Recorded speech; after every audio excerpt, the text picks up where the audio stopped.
So I just got back from RUF staff training this weekend, and people often joke with me when they hear that I'm going to staff training. They're like, "Haven't you been doing this for a few years? Like, aren't you trained by now?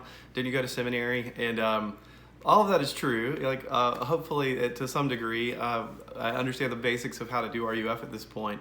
But the point of our staff training that we do twice a year is for myself and for all the other campus ministers to join together and to spend time reflecting, to stop, slow down, and examine our philosophy of ministry and our theology, and ask ourselves the questions: is what we are doing on campus and in our lives in line with what we profess to believe, in line with the gospel, essentially?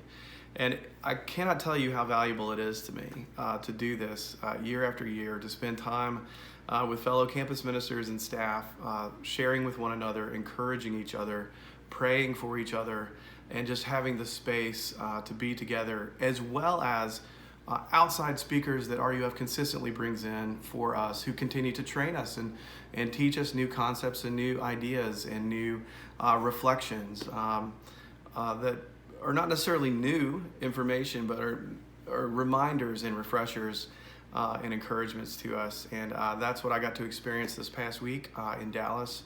It was a wonderful time. And if you think about it, almost any other profession has some sort of ongoing training, ongoing reflection, ongoing resources. If you're an accountant, each year, you have to go and take a class. You've got to refresh on principles, things that you learned in graduate school, but you still need to be kept up on. And so how much more so for ministry?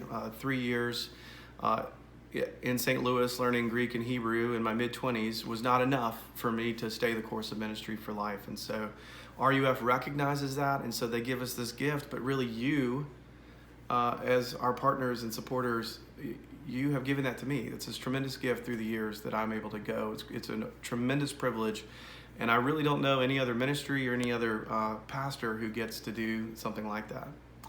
And so I would ask you, if that sounds like a valuable thing, something that would sound refreshing to your pastor, does your pastor have those opportunities for ongoing development and training, for rest and reflection and fellowship with other ministers who understand their world, that they can confide in and pray with and get advice from, that are just outside that local church? I'm going to put a video below this video for a conference that is coming up that our denomination as a whole is putting on, called Bent Tree, that I think would be perhaps a wonderful thing, a real treat for your pastors and staff at your church to maybe think about. So if you're in the church and have some influence, maybe you could take a look at the video below and run it past your elders and leaders and say, "Hey, let's send our pastor away to this. I think it'll encourage him and be a gift to him," because staff training is such a gift to me, and thank you for giving me that gift year in and year out. It's a tremendous time. I'll be sending another update in about a week or so as we escalate towards the start of the new semester, but thank you so much for being with us and for us. We love you, and thank you.